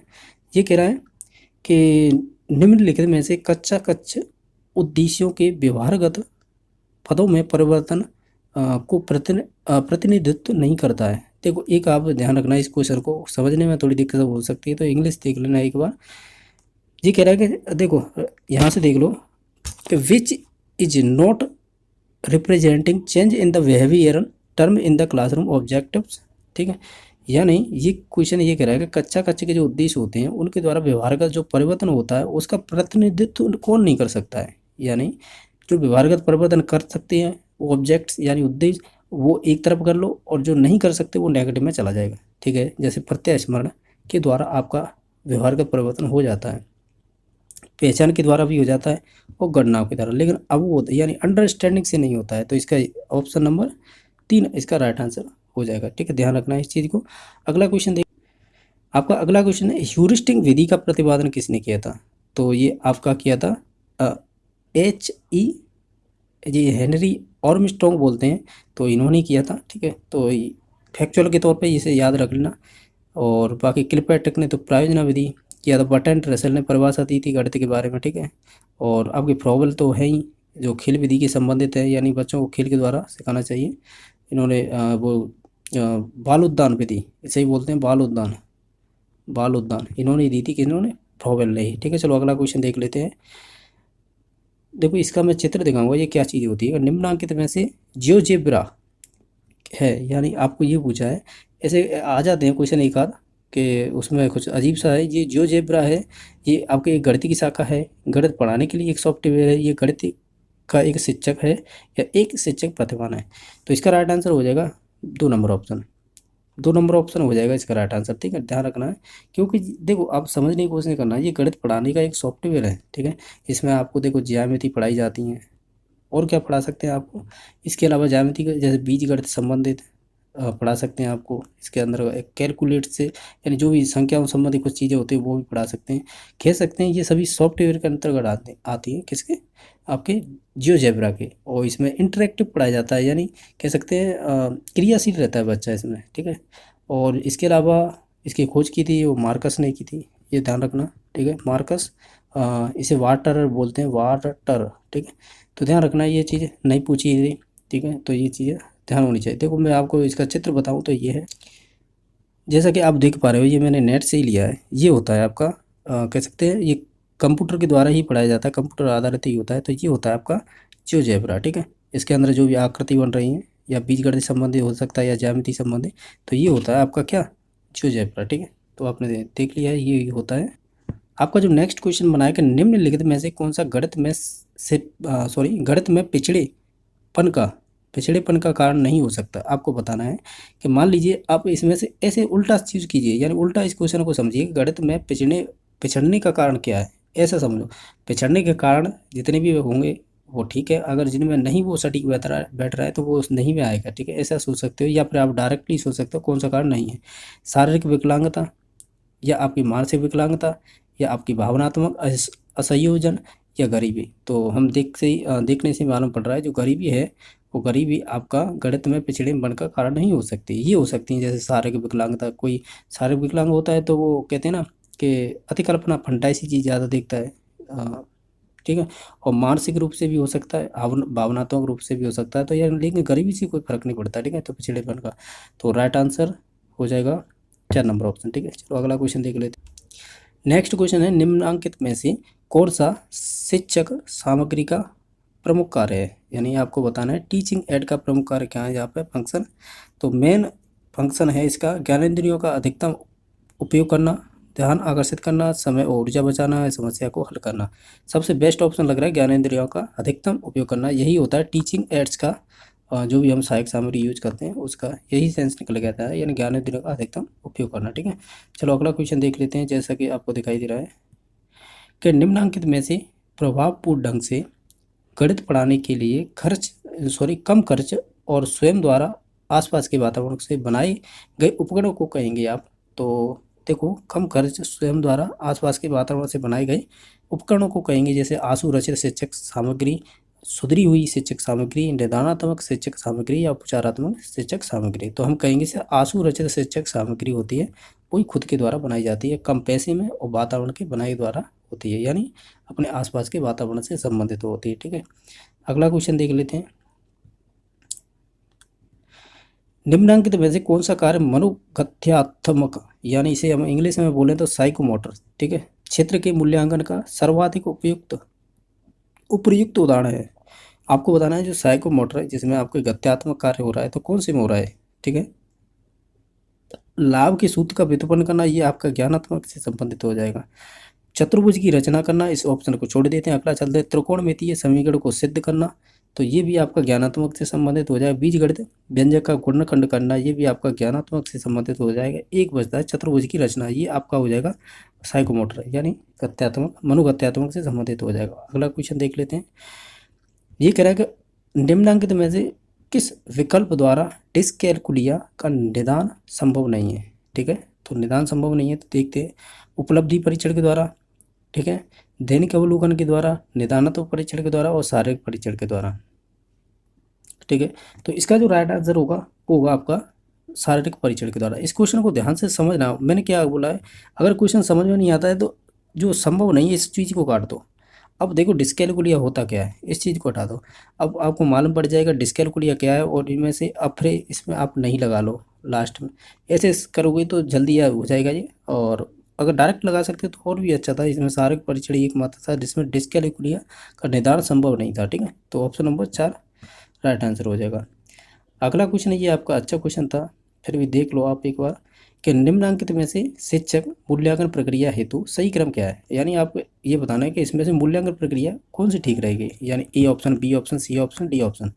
यानी ये कह रहा है कि पहले तो शिक्षक है, इनमें से फिर उपलब्धि परीक्षण है और फिर आपका निदानात्मक, फिर उपचारात्मक। इनका क्रम बताना है किस क्रम में सही ये हो है, यानी किस क्रम में ये सही है ये बताना है। तो हम देख लेते हैं, कोई बात नहीं। देखो आप पहले देखो शुरुआत में क्या होता है शिक्षक होता है, यानी जो भी टीचिंग होती है, पहले कोई भी चीज़ पढ़ाई जाती है, पढ़ाने के बाद उसके उपलब्धि परीक्षण लिया जाता है। यानी उपलब्धि परीक्षण इसलिए लिया जाता है कि कौन सा बालक होशियार है, कौन सा कमज़ोर है, किस विषय में कमज़ोर है, तो वो चीज़ें बाद में निकल के आती हैं जब परीक्षण हो जाता है। तो परीक्षण के बाद अब मालूम पड़ा आपको इतने इतने बच्चे कमज़ोर हैं, तो उनका जो परीक्षण हुआ था आपका, तो उससे तो आपको ये मालूम पड़ा कि इतने बच्चे होशियार हैं और इतने थोड़े लो कह सकते हैं कंडीशन है उनकी होशियार में। तो कह सकते हैं कि कहने का मतलब मेरा ये है कि उनकी अब कमियों को ढूंढा जाता है, वो भी निदानात्मक परीक्षण से। तो तीसरे नंबर पर आ जाएगा निदानात्मक परीक्षण, कि वो किस किस सब्जेक्ट में कमजोर है और क्यों है। फिर उसके बाद उसका किया जाएगा उपचारात्मक शिक्षण। ये शिक्षक लिख रहा है, शिक्षण होगा यहाँ पे, ये ध्यान रखना। ठीक है, तो यहाँ पे उपचारात्मक शिक्षण होगा। ठीक है, तो ये क्रम होगा, तो ये क्रम पहले में ही है। अब ध्यान से देखो मैंने क्या क्या बोला था, पहले में क्या होगा, पहले में होगा, इसे शिक्षक गलत लगा है, ये टीचिंग होगा। ठीक है, और टीचिंग इंग्लिश में दे रखा है तो शिक्षण होगा यहाँ पे। ठीक है, इसमें शिक्षक दे रखा है इसलिए कह रहा हूँ। ठीक है, तो शिक्षण आएगा पहले, फिर उसके बाद आएगा उपलब्धि परीक्षण, फिर उसके बाद आएगा निदानात्मक परीक्षण, फिर उसके बाद आएगा उपचारात्मक शिक्षण। तो इसका ए नंबर ऑप्शन राइट हो जाएगा। अगला क्वेश्चन है, इसे आप फैक्चुअल के तौर पे याद रख सकते हो। क्रिक के अनुसार धीमी गति से सीखने वाले की बुद्धि लब्धि कितनी होती है। तो वैसे तो देखा जाए टर्मन का ही पूछा जाता है, लेकिन यहाँ पर क्रिक का पूछा है तो आपको फैक्चुअल के तौर पे याद रख लेना। ये आपका 75 से 90 वाले होते हैं, वो एक कह सकते हैं क्रिक के अनुसार धीमी गति से सीखने वाले बालक होते हैं। टर्मन भी यही बात कहता है, वो कहते हैं 80 से 90 वाले मंद बुद्धि बालक होते हैं या कम सीखने वाले होते हैं। ठीक है, अगला क्वेश्चन देख लेते हैं कि प्रतिभाशाली बालकों का गणित की कक्षा में सर्वाधिक उपयुक्त उपयोग के रूप में किया जा सकता है, क्या किया जा सकता है। क्वेश्चन कुछ ध्यान से समझने का, प्रतिभाशाली बालकों का गणित की कक्षा में सर्वाधिक उपयुक्त उपयोग किस रूप में किया जा सकता है। देखो, मॉनिटर या कक्षा नायक के रूप में, कक्षा पढ़ाने में, कक्षा गतिविधि में संसाधन के रूप में, अन्य भाषा के कॉपी की चेकिंग करने में। तो हम कह सकते हैं कि जो आपका प्रतिभाशाली बालक है तो उसको कक्षा गतिविधि में संसाधन के रूप में उपयोग कर सकते हैं। तो ऑप्शन नंबर 3 राइट आंसर हो जाएगा। आपका जो नेक्स्ट क्वेश्चन है वो ये है कि निम्नांकित में से कौन सा एक उपलब्धि परीक्षण के निर्माण का सही क्रम है। जैसे ऑप्शन दे रखा है, पहला ब्लूप्रिंट तैयार करना, प्रश्न पत्र तैयार करना, और 3 नंबर ऑप्शन है प्रश्न पत्र का प्रशासन करना, और आपका 4 नंबर है पदक विश्लेषण करना। आपको ये 4 ऑप्शन दे रखे हैं, अब क्रम बताना कौन से में सही है। तो देखो मैं बताऊँ क्या होगा क्रम। पहले आएगा प्रश्न पत्र का निर्माण या तैयार करना। तो देखो बी नंबर ऑप्शन किस किस में है, एक इसमें भी है और इसमें भी है, ठीक है। फिर उसके बाद ब्लूप्रिंट तैयार करना, तो फिर इसमें ए भी है और इसमें भी है। फिर उसके बाद क्या होगा, उसके बाद होगा पद एनालिसिस, यानी कह सकते हैं पद को क्या बोलेंगे इंग्लिश में, आप कह सकते हो इसमें दे रखी होगी आइटम, ठीक है, आइटम एनालिसिस, ठीक है। उसके बाद आइटम एनालिसिस। तो अब देख लो ये क्रम तो सही था, यहाँ तक तो हम सभी सही आ रहे थे। उसके बाद पद विश्लेषण होगा, तो पद विश्लेषण का मतलब होगा ये यहाँ पे आ जाएगा डी, यानी 3 नंबर पे। अगला फिर स्टेप बचता है वो हो जाएगा आपका सी, जो आपका ये दे रखा है प्रश्न पत्र प्रशासन करना, ठीक है। तो इसका ये क्रम राइट आंसर हो जाएगा 2 नंबर ऑप्शन, ठीक है। इसका 2 नंबर ऑप्शन राइट हो जाएगा। और ये क्रम पूछे भी जाते हैं, ठीक है। प्रीवियस आप देखते हो रीट में, तो ये आपके 2018 में हिंदी में पूछा है कि मतलब कि ब्लूप्रिंट तैयार करने के लिए इनमें से क्या आवश्यक नहीं है। तो वहाँ पे शिक्षक निर्मित सामग्री आंसर माना था कि शिक्षक निर्मित सामग्री उसमें उपयोग नहीं मानी जाती किसमें, ब्लूप्रिंट में, ठीक है। तो वहाँ पे देख सकते हो इसी से क्वेश्चन बनते हैं। और बाकी दे रहा हूँ आपको, तो ये क्वेश्चन क्या है, ये कह रहा है निम्नलिखित में से कौन सा कथन गणित की प्रकृति को नहीं दर्शाता है। तो हमें ऑप्शन दे रखे हैं, तो इनमें से चूज करना है। जैसे पहला गणित सार्वभौमिक विषय, तो बिल्कुल सही है, गणित की प्रत्येक शाखाएं अभिग्रहितों के समूह से आरंभ होती है, ये भी बात सही है। दूसरा ऑप्शन, तीसरा ऑप्शन है गणित में सामान्यीकरण का क्षेत्र बहुत संकुचित होता है, तो यही ऑप्शन गलत हो जाएगा। सामान्यीकरण का क्षेत्र संकुचित ना होके क्या होता है, व्यापक होता है, व्यापक कह लो या विस्तृत, ठीक है। और बाकी 4 नंबर ऑप्शन देखते हो, गणित अमूर्त पदों और प्रत्ययों की व्याख्या करता है, तो ये तो है ही, तो यानी इसका राइट आंसर 3 नंबर ऑप्शन हो जाएगा। अगला क्वेश्चन देख लेते। आपका जो नेक्स्ट क्वेश्चन है कि निम्नलिखित में से कौन सा कथन विशिष्ट उद्देश्यों की एक विशेषता नहीं है। यानी विशिष्ट उद्देश्य होते हैं, एक सामान्य उद्देश्य होते हैं जो समय लगता है उन्हें प्राप्त करने में, ठीक है। और बड़े भी होते हैं, और विशिष्ट होते हैं जो क्लास में हम प्राप्त कर सकते हैं, छोटे होते हैं और कम समय में ही प्राप्त कर सकते हैं, ठीक है। देखते हैं ऑप्शन क्या है, ये विशिष्ट और सामान्य होते हैं, बिल्कुल सही है। ये व्यवहारगत प्रतिफलों के पदों में होती हैं, ये भी बात सही है। ये प्राप्य होते हैं और ये सामान्यीकृत रूप में होते हैं। देखो ध्यान रखना है, जो विशिष्ट उद्देश्य होते हैं ना वो सामान्यीकृत नहीं होते हैं, यानी ये संकुचित होते हैं, या संकुचित कह दें या सीमित कह दें, ठीक है। और जबकि जो सामान्य उद्देश्य होते हैं वो व्यापक होते हैं, तो या कह सकते हैं व्यापक होते हैं या सामान्यीकृत रूप में होते हैं। तो इसका राइट आंसर 4 नंबर ऑप्शन हो जाएगा, ठीक है। चलो अगला क्वेश्चन देख। जो आपका नेक्स्ट क्वेश्चन है 105 नंबर क्वेश्चन, ये रीट लेवल फर्स्ट में पूछा था। रीट लेवल फर्स्ट में 2018 की वैकेंसी में यही ऑप्शन थे, आप देख सकते हो, ठीक है। मैंने कराया भी है ये, ठीक है। तो गणित की उन्नति तथा सुधार देश की संपन्नता से संबंधित है। यह कथन गणित के किस मूल्य को दर्शाता है, यानी सामाजिक मूल्य को, सांस्कृतिक मूल्य को, नैतिक मूल्य को, या उपयोगात्मक मूल्य को दर्शाता है। तो हमें बताना है कौन सा इसमें से ऑप्शन होगा। तो ऑप्शन नंबर इसका पहला ही हो जाएगा, यानी सामाजिक मूल्य को दर्शाता है। क्या गणित की उन्नति सुधार देश की संपन्नता से संबंधित है, तो ये आपकी सामाजिक मूल्य से संबंधित हो गई।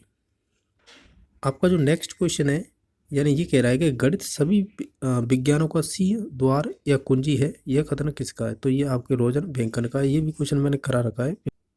जैसे कि आप देख पा रहे हो नेक्स्ट क्वेश्चन है कि निम्न में से कौन सा निगमन विधि का सच्चर सूत्र नहीं है। जैसे सामान्य से विशिष्ट, सूक्ष्म से स्थूल, सूत्र से उदाहरण, स्थूल से सूक्ष्म, ये तीनों तो आपके निगमन विधि से संबंधित सूत्र हो जाते हैं। ये जो लास्ट ऑप्शन बचता है 4 नंबर ऑप्शन, ये आपका हो जाएगा आगमन विधि से संबंधित, ठीक है। तो ये आगमन विधि का सूत्र है, ठीक है। कौन सा वाला, स्थूल से सूक्ष्म, बाकी सभी निगमन के। तो ऑप्शन यही पूछा था, निगमन विधि का शिक्षण सूत्र नहीं, तो 4 नंबर ऑप्शन हो जाएगा। नेक्स्ट क्वेश्चन देख लो। आपका जो नेक्स्ट क्वेश्चन है वो भी है, क्या है कि पाठ्य योजना प्राप्त की जाने वाली उपलब्धियों के कथनों और विशिष्ट तरीकों को प्रदान किया गया एक शीर्षक है, ठीक है।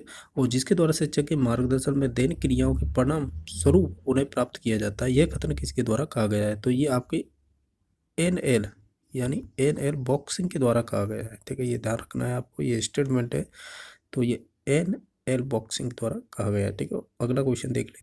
आपका जो नेक्स्ट क्वेश्चन है, इकाई उपागम किस मनोविज्ञान पर आधारित है, यानी वो संज्ञानात्मक पे, निदानात्मक मनोविज्ञान पे, या गेस्टोल्डोबाल मनोविज्ञान पे, या परामर्श मनोविज्ञान पे। तो ये आपके गेस्टोल्डोबाल से संबंधित है, यानी गेस्टोल्ड साइकोलॉजी, यानी कह सकते हैं गेस्टोल्ड मनोविज्ञान पे आधारित है इकाई, पाठ्य योजना कह सकते हैं, या इकाई प्रणाली भी बोल सकते हैं, ठीक।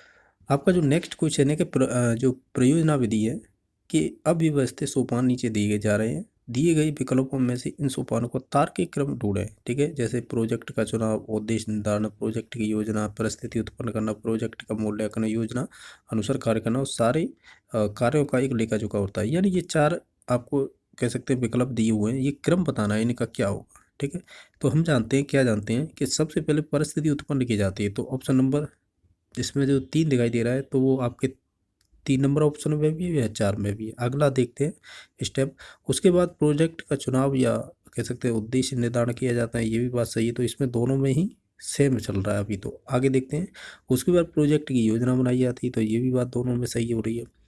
आगे जो योजना अनुसार कार्य किया जाता है, तो ये भी दोनों में चल रहा है। अब देखो यहाँ से आगे चेंज गए। अब बताओ कि इसमें आएगा प्रोजेक्ट का मूल्यांकन आएगा, या आपका कह सकते हैं सारे जो कार्य हैं उनका लेखा जोखा। तो मुझे मालूम आपको मालूम होगा कि जो लेखा जोखा होता है वो लास्ट में होता है, मूल्यांकन पहले हो जाता है उससे सेकंड स्टेप में, ठीक है। तो यानी इसका जो 4 नंबर ऑप्शन आएगा, यानी कह सकते हैं प्रोजेक्ट का मूल्यांकन होगा, उसके बाद सारे जो भी कार्य होते हैं उनका लेखा जोखा होता है। तो ऑप्शन नंबर 3 सटीक बैठेगा इसका, ठीक है। 3 नंबर आंसर होगा ऑप्शन इसका, ठीक है। लो अगला क्वेश्चन देख लेते हैं। जो नेक्स्ट क्वेश्चन है कि विद्यार्थी समांतर श्रेणी के उदाहरण दे सकेगा, यह विशिष्ट उद्देश्य संबंधित है। यानी कोई विद्यार्थी है वो समांतर श्रेणी के उदाहरण दे सकेगा, तो ये किससे संबंधित है। जैसे कि ज्ञान से है, अवबोध से है, अनुप्रयोग से, विश्लेषण से। तो हम जानते हैं अगर वो क्या उदाहरण दे रहा है ना, तो अवबोध यानी कह सकते हैं अंडरस्टैंडिंग से संबंधित, उदाहरण दे सकेगा, वर्गीकरण कर सकेगा, ठीक है। तो ये अंडरस्टैंडिंग से संबंधित होता है, तो ऑप्शन नंबर 20 का राइट आंसर हो जाएगा।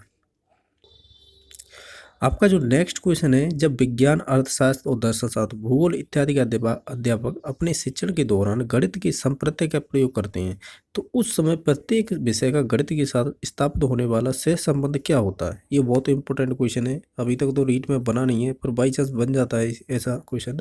तो बताना है आपको ये कोलेटरल ऑर्डिनेशन है, यानी कह सकते हैं पारस्परिक सहसंबंध है, या गुणात्मक बहुपक्षीय संबंध है, सहसंबंध है, या एक एक सहसंबंध है, या आंशिक सहसंबंध है।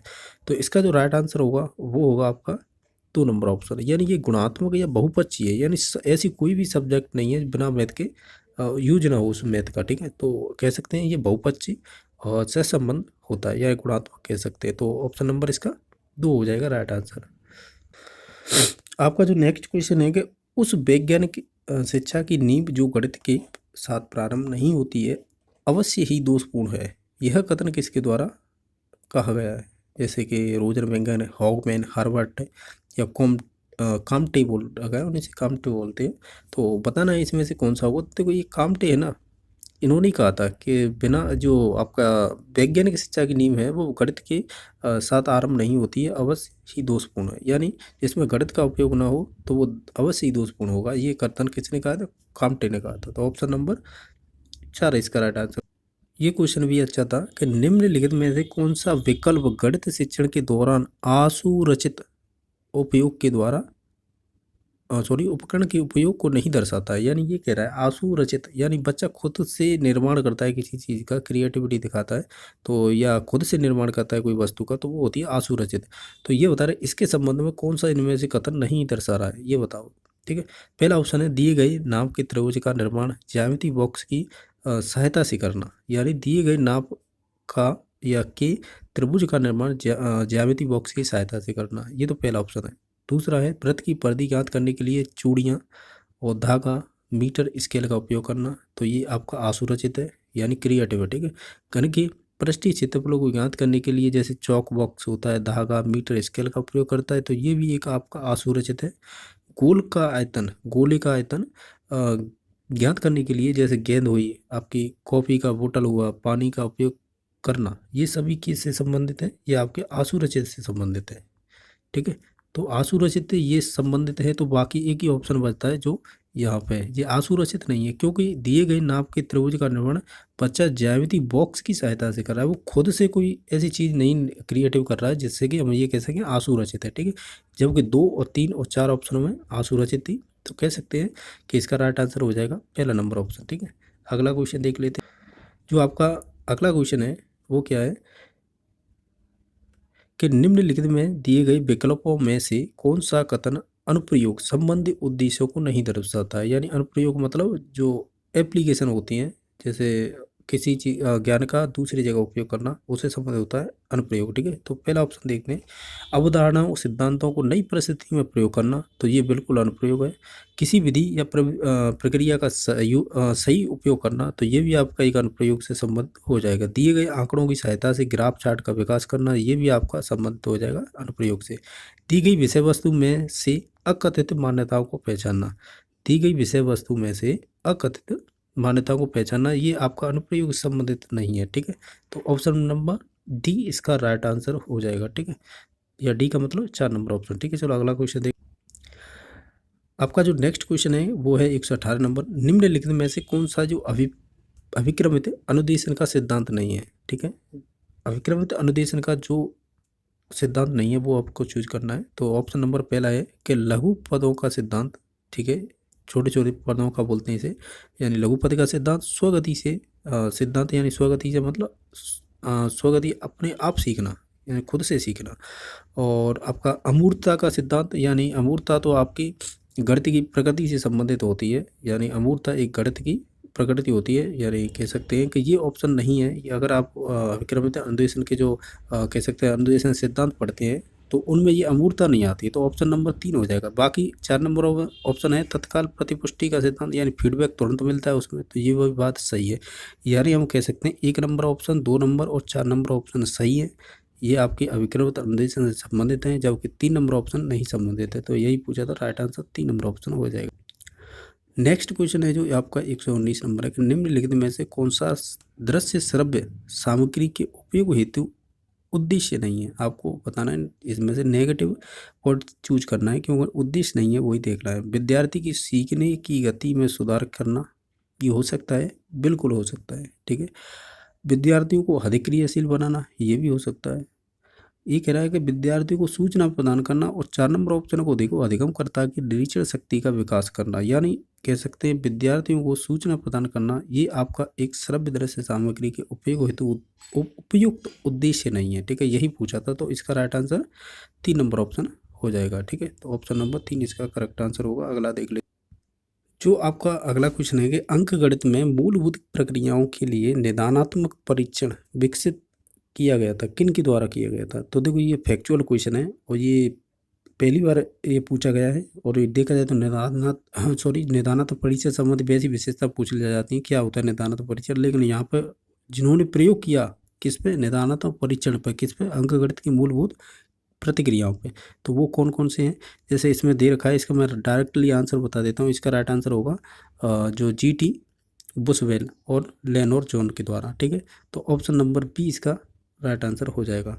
अगला क्वेश्चन है कि पाठ्यक्रम कलाकार यानी अध्यापक, ठीक है, के हाथ में वह साधन है जिससे वह पदार्थ जैसे विद्यार्थी को अपने आदर्श यानी उद्देश्य होते हैं के अनुसार अपने स्टूडियो यानी कह सकते स्कूल में डाल सके। यह कथन किसके द्वारा, यानी बकिंगम के द्वारा, या कर्लिंग के द्वारा, या सनिंगम के द्वारा, या कनिंगम। तो 4 नंबर ऑप्शन हो जाएगा। ये कनिंगम का स्टेटमेंट है खुद का ही। ठीक है, तो इसका राइट आंसर 4 नंबर ऑप्शन हो जाएगा। हेलो फ्रेंड्स, कैसे हो? आई होप आप अच्छे होंगे। जैसा कि अब नेक्स्ट क्वेश्चन देख लेते हैं। जैसे 136 नंबर क्वेश्चन है कि ज्ञात से अज्ञात की ओर किस शिक्षण विधि में प्रयुक्त होता है? ये आपका एक शिक्षण सूत्र होता है, यानी ज्ञात से अज्ञात की ओर। तो ये बताना किसके अंतर्गत आएगा ये? प्रदर्शन विधि, प्रयोग विधि, संश्लेषण विधि, या विश्लेषण विधि। तो इसका राइट आंसर होगा वो होगा आपका प्रयोग विधि, क्योंकि जो प्रयोग विधि है वो आपकी आगमन विधि के ही 2 रूप होते हैं। कौन कौन से 2 रूप होते हैं? एक तो ये प्रयोग ही है, ठीक है, एक तो प्रयोग हो जाता है, और दूसरा हो जाता है आपका समवाय बोल दो, समवाय, या इसे सहयोग प्रणाली भी बोलते हैं। तो इसके दो रूप हैं, तो उसके अकॉर्डिंग इसका राइट आंसर 2 नंबर हो जाएगा। देखो, और जैसे प्रदर्शन विधि है, इसके क्वेश्चन कैसे पूछे जाते हैं वो भी देख लेते हैं। एक क्वेश्चन बना था, देखो देखो सुनो, अगर ऐसे आ जाता है देखो और सुनो और समझो, तो ये किस विधि के अंतर्गत आते हैं? तो ये आपके आते हैं प्रदर्शन विधि के। एक चीज ध्यान रखना, प्रदर्शन विधि में ज्ञानेंद्रियों द्वारा ज्ञान ग्रहण किया जाता है, और ध्यान रखना ज्ञानेंद्रियों द्वारा जो ज्ञान ग्रहण किया जाता है तो वो ज्ञान स्थायी हो जाता है, ठीक है। और इसमें ये भी है कि एक सूत्र चलता है, मूर्त से अमूर्त की ओर इसमें शिक्षण सूत्र चलता है, यानी मूर्त चीज प्रस्तुत की जाती है अध्यापक द्वारा, तो बच्चा मूर्त से अमूर्त की ओर ज्ञान ग्रहण करता है, ठीक है। और जो मूर्त ज्ञान होता है ये भी स्थायी होता है, और बच्चा क्रियाशील रहता है, इसलिए ये मनोवैज्ञानिक विधि मानी जाती है। कौन सी? प्रदर्शन विधि, ठीक है। अगला क्वेश्चन देख लेते हैं, उससे पहले देखो संश्लेषण और विश्लेषण और देख लें। संश्लेषण का मतलब होता है वैसे जोड़ना होता है, या एक तरह से हम बोल सकते हैं इसे इकट्ठा करना, ठीक है। इसमें क्या होता है, जैसे कोई मान लीजिए आपने अपने तर्क की या लॉजिक के आधार पर या निरीक्षण के आधार पर आपने क्या किया, ज्ञान इकट्ठा कर लिया। यानी ज्ञान का इकट्ठे का मतलब होता है कि आप उस ज्ञान के आधार पर कोई नवीन, या कह सकते हैं सृजन करके आप किसी चीज़ का कह सकते हैं निरीक्षण करके किसी चीज़ का, ऐसे बोल सकते हैं निष्कर्ष पे पहुँचते हैं, ऐसा बोले तो वो आपकी संश्लेषण विधि के अंतर्गत आता है, ठीक है। तो ये ध्यान रखना है। और बाकी देखा जाए तो जैसे विश्लेषण विधि, इसमें तो खंड खंड किए जाएंगे, और आपकी इसमें क्या होता है, विश्लेषण विधि में जो उदाहरण प्रस्तुत किए जाते हैं ना, बच्चा खुद क्रियाशील रह के या एक्टिविटी आधारित होकर, यानी क्रियाशील होकर, और वो आगे जो भी नियम सूत्र जो भी स्थापित करना है तो वो कर लेता है, यानी इसमें बच्चा क्रियाशील रहता है और खुद करके सीखता है, ये है मतलब इसका। और ये आपकी अज्ञात से ज्ञात की ओर जाती है, ये शिक्षण सूत्र चलता है इसमें, अज्ञात से ज्ञात की ओर। और बाकी देखा जाए एक क्वेश्चन अच्छा बनता है कि जैसे बीज गणित, अंक गणित, ठीक है, रेखा गणित और थेल्स यानी प्रमेय, इनको सिद्ध करने के लिए ऑप्शन पर डिपेंड करता है ऑप्शन क्या दे रखे हैं। अगर आपको दोनों दे रखे हैं, संश्लेषण तथा विश्लेषण, तो आपका ये दोनों ही ऑप्शन राइट आंसर माने जाते हैं, यानी संश्लेषण और विश्लेषण। और यदि अगर स्पेशल विश्लेषण आया है ऑप्शन में, संश्लेषण नहीं आया है, तब इसका राइट आंसर विश्लेषण होगा। ये ध्यान रखना कि वो प्रीवियस में पूछे हुए क्वेश्चन है ये, ठीक है। चलो अगला क्वेश्चन देख लेते हैं। जैसा कि नेक्स्ट क्वेश्चन है कि 137 नंबर, निम्न में से कौन सी कार्य सूचक क्रिया नहीं है? इसमें से बताना है जो कार्य सूचक क्रिया नहीं है। जैसे मापना, बिल्कुल मापने में आप कार्य सूचक क्रिया कर सकते हो, यानी क्रिया करोगे। पता लगाना, इसमें भी क्रिया करोगे। बताना में भी एक क्रिया है, लेकिन संकेत करना में क्रिया कहाँ हो रही है, ठीक है। तो इसका मतलब यही राइट आंसर हो जाएगा, 4 नंबर ऑप्शन, ठीक है। चलो अगला क्वेश्चन देख लेते हैं। अगला क्वेश्चन है, थोड़ा छोटा करना जब दिखाई देगा। चलो देख लेते हैं कि गणित शिक्षण की किस विधि में प्रत्यक्ष अनुभव, ठीक है, और उदाहरणों और प्रयोगों को, यानी प्रयोगों का भली भांति अध्ययन करके नियम निकाले जाते हैं, यानी नियम निकाले जाते हैं, तो वो कौन सी विधि होगी? वो आगमन ही विधि होगी आपकी, ठीक है। इसी में ये सब चीज़ें होती हैं, ठीक है। यानी पहले उदाहरण देंगे, फिर उसका हम क्या करेंगे, निरीक्षण करेंगे, फिर निरीक्षण करके ये क्वेश्चन बने हैं, अब ध्यान रखना ये क्रम पूछा जाता है। निरीक्षण करेंगे, फिर उसका सामान्यीकरण करेंगे, सामान्यीकरण का मतलब होता है नियमीकरण, ठीक है। फिर उसके बाद हम सत्यापन करेंगे या परीक्षण करेंगे, ठीक है। ये स्टेप ऐसे हैं, आप देख लेना, ये बहुत बार पूछे जाते हैं, चाहे वो हिंदी हो या संस्कृत हो, जो भी आपने सब्जेक्ट ले रखी उनमें पूछे जाते हैं। यानी आगमन विधि के सोपान, ये है सोपान, यानी क्रम है, इसके आधार पर होता है, ठीक है। अगला देख लेते हैं क्वेश्चन। देखो ये एक क्वेश्चन पूछा है, क्या है कि मूल्यांकन वह प्रक्रिया है जिसमें किसी जांच स्तर को आधार बनाकर, और यहाँ पर कुछ कट रहा है तो कोई बात नहीं, मूल्य निर्धारित करके या आंकने की बात की जाती है, तो यह कथन किसका है? तो ये आपका है राइट स्टोन का है, तो इसका सी नंबर ऑप्शन राइट हो जाएगा। अगला क्वेश्चन देख लीजिए। जो आपका अगला क्वेश्चन है वो क्या है कि ये कह रहा है कि वह मूल्यांकन जो छात्रों की योग्यताओं, रुचियों अभिवृत्तियों क्षमताओं से संबंधित ताकत वो कमजोरी के आकलन हेतु उपयोग किया जाता है, तो वो सत्रीय मूल्यांकन होगा, निदानात्मक होगा, निर्माणात्मक होगा, या संकलनात्मक होगा। यानी इसे सुमेलेटिव बोलते हैं, इसे फॉर्मेटिव बोलते हैं, इसे डायग्नोसिस बोलते हैं, और सत्रीय को भी हम ऐसे बोल सकते हैं एक तरह से। ये भी एक सुमेलेटिव ही होता है, सत्रीय मूल्यांकन, ठीक है। तो हम कह सकते हैं इसका तो क्या राइट आंसर होने वाला है। देखो ये कह रहा है कि संबंधित ताकत व कमजोरी को जानने के लिए आकलन किया जाता है, तो वो आपके निदानात्मक से संबंधित होगा ये, ठीक है। तो option number B right answer हो जाएगा। अगला क्वेश्चन है कि गणित सभी विज्ञानों का सिंह द्वार और कुंजी है, ये ऐसा है ये क्वेश्चन। यानी गणित सभी विज्ञानों का सिंह द्वार और कुंजी है, यह कथन किस गणितज्ञ का है। तो बैंकन का है, यंग का है, लेबनिज का है, या पाइथागोरस का है। तो इसका राइट आंसर होगा रॉजर बैंकन का है। Option number A right answer हो जाएगा। आपका अगला क्वेश्चन है कि निम्न में से कौन सी विशेषता गणित की प्रकृति को प्रदर्शित नहीं करती है, यानी शो नहीं करती है, वो बताना है। लॉजिक करता है बिल्कुल, व्यवस्थित नहीं करेगा, संगठित ये करेगा, अभिव्यक्ति भी करेगी, लेकिन आपकी व्यवस्थित नहीं करेगा। तो ऑप्शन नंबर 2 इसका राइट आंसर हो जाएगा, ठीक है। अगला क्वेश्चन देख लें, जैसा कि अगला दिखाई दे रहा है, ये अच्छा क्वेश्चन है, ध्यान रखना। इसके 2 क्वेश्चन बनते हैं, मैं आपको बताऊंगा जो पूछे हुए हैं प्रीवियस में, कि गणित शिक्षण में ये कह रहा है संवर्धनकारी कार्यक्रमों की आवश्यकता किन छात्रों को या किन छात्रों के हेतु की जाती है, जैसे कमजोर, प्रतिभाशाली, मंद बुद्धि, या पिछड़े बालकों के लिए। तो ये आपकी जो संवर्धनकारी कार्यक्रम की आवश्यकता मंद बुद्धि बालकों के लिए होती है। तो राइट आंसर क्या हो जाएगा, 3 नंबर ऑप्शन। और अगर पूछे प्रतिभाशाली के लिए, तो इसके लिए हम कार्यक्रम चलाते हैं क्षमता संवर्धन, ठीक है। ये पूछा हुआ है क्वेश्चन, ठीक है। तो ये क्वेश्चन तो आ ही गया, यानी इसका राइट आंसर मंद बुद्धि था। लेकिन अगर प्रतिभाशाली की बात करता तो क्या होता है, क्षमता संवर्धन शब्द यूज किया जाता है प्रतिभाशाली बालकों के लिए, ठीक है। नेक्स्ट क्वेश्चन देख, आपका जो नेक्स्ट क्वेश्चन है वो क्या है कि यदि एक परीक्षण उद्देश्य का मापन करे जिसकी पूर्ति हेतु उसकी रचना की गई है, तो उसमें निहित है, यानी क्या निहित है, विवेदनशीलता, विश्वसनीयता, वैधता और वस्तुनिष्ठता। यानी ये कह रहा है कि हमने जो भी परीक्षण बनाया है उसका उद्देश्य है मापन करने का। अगर वो मापन कर रहा है तो यानी वो क्या कर रहा है, उसकी वैधता है। यानी ये कह रहा है जिसकी पूर्ति की रचना की जा सके, तो हम उसे कहते थे वैधता, ठीक है। जिस परीक्षण के लिए बनाया जाता है या जिसके लिए बनाया जाता है उद्देश्य को लेकर, अगर उसका संतुष्टि हो रही है या पूर्ण हो रहे हैं तो उसे वैधता बोलते हैं, ठीक है। तो ऑप्शन नंबर 3 इसका राइट आंसर हो जाएगा। अगला क्वेश्चन देख लेते, आपका ये यहाँ पे शब्द लिखा है इकाई। इकाई योजना के निर्माता कौन है, तो आपको बताना है, जैसे किलपैट्रिक है, आर्मस्ट्रॉन्ग है, मॉरिसन है, या हर्बर्ट है। तो ये इसका राइट आंसर हो जाएगा H.C. मॉरिसन है इनका नाम, ठीक है। किलपैट्रिक ने आपको मालूम होगा प्रोजेक्ट मेथड दी थी, ठीक है। और आपकी आर्मस्ट्रॉन्ग ने ये ह्यूरिस्टिक विधि दी थी, ह्यूरिस्टिक जिसे अनुमानी विधि भी बोल देते हैं। हर्बर्ट की पंचपदी प्रणाली फेमस है, ठीक है। और ठीक है, ये इसका राइट आंसर क्या होगा, तो 3 नंबर ऑप्शन मॉरिसन, ठीक है।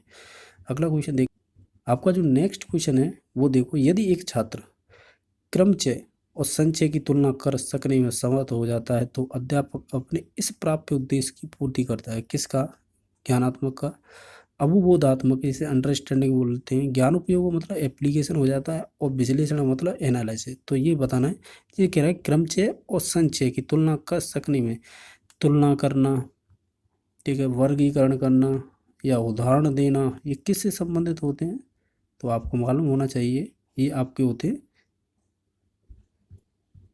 तो ये आपके किससे संबंधित हो जाएगी, जो भी चीज़ें बताइए वो अंडरस्टैंडिंग से होती है, यानी अवबोधात्मक से संबंधित हो जाती है, ठीक है।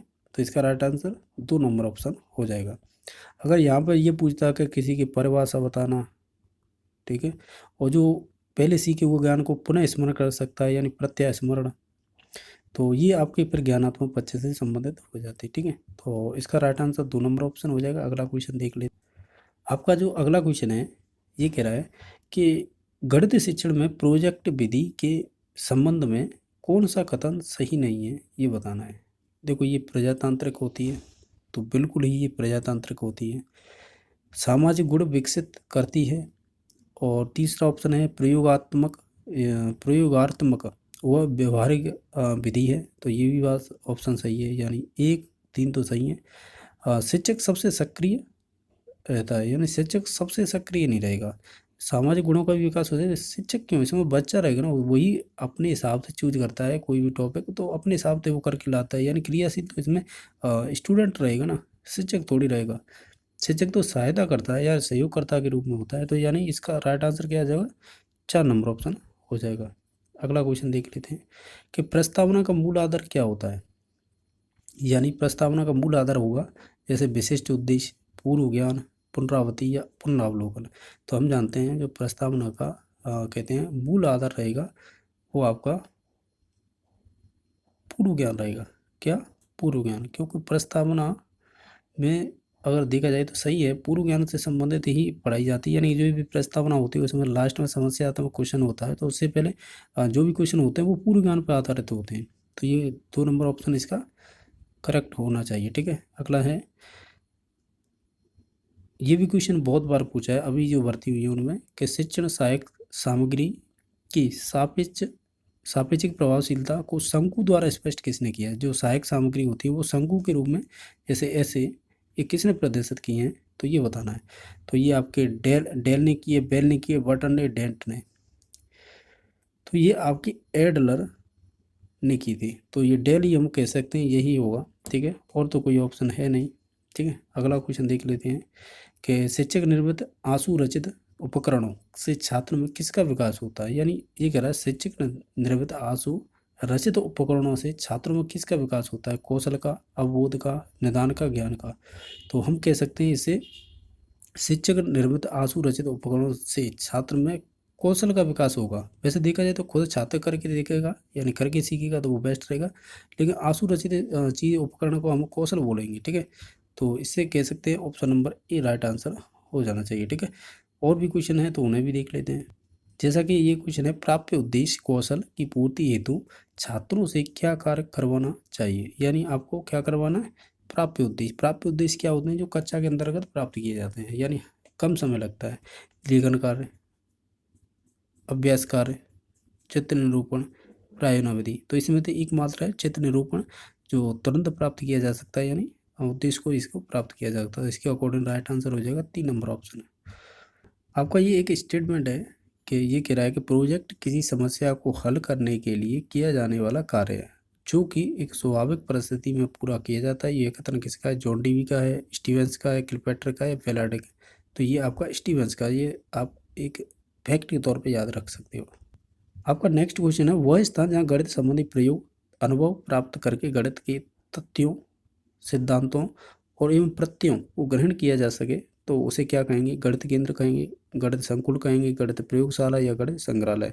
तो हम कहेंगे गणित संग्रहालय कहना सबसे बेस्ट रहेगा। ठीक है, अगला क्वेश्चन देख लेते हैं। आपका नेक्स्ट क्वेश्चन है कि सजगता के विकास में किस क्रिया का सर्वाधिक योगदान रहेगा।